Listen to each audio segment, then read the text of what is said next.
Atta Halilintar beberkan masa lalu, dulu nyaris tak bisa menikahi Aurel, bukan menantu idaman. Aurel Hermansyah pernah nyaris tak bisa menikah dengan Atta Halilintar karena hubungan mereka yang kandas. Namun, berkat berjuang untuk terus mempertahankan hubungan, akhirnya Atta Halilintar dan Aurel Hermansyah melenggang juga ke pernikahan. Di masa lalu kala keduanya sama-sama tengah berjuang untuk mempertahankan hubungan, Aurel Hermansyah sempat mendapatkan perlakuan tak menyenangkan. Hal ini barulah diceritakan Atta Halilintar setelah menikahi Aurel Hermansyah. Atta Halilintar keceplosan membongkar sejak awal sebenarnya orang tua tak pernah bersemangat terhadap Aurel Hermansyah. Bahkan, di masa lalu, Aurel Hermansyah tak pernah menerima telepon sekalipun dari orang tua Atta.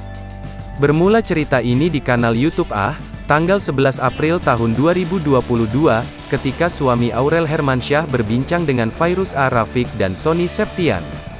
Kalau mama papaku itu di luar temenan sama siapa aja, mau orang itu pemabuk, mau orang itu apa, semua temenan.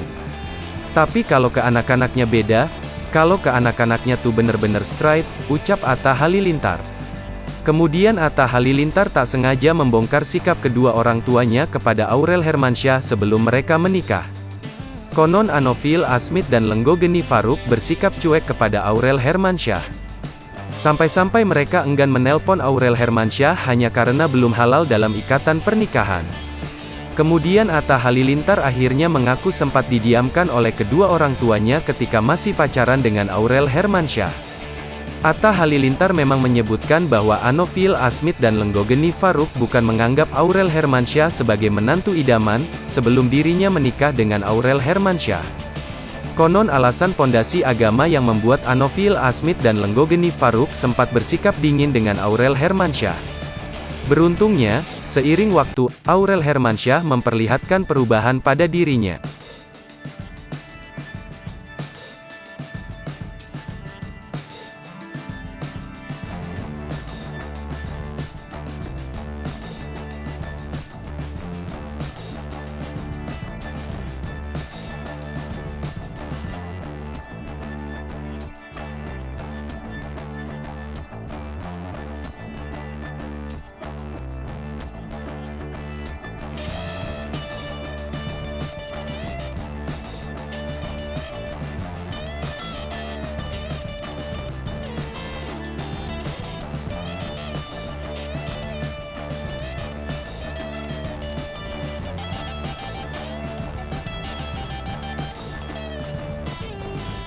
Hai pemirsa Sri Popo TV, jangan lupa komen, like, dan subscribe, serta tonton terus berita-berita terupdate lainnya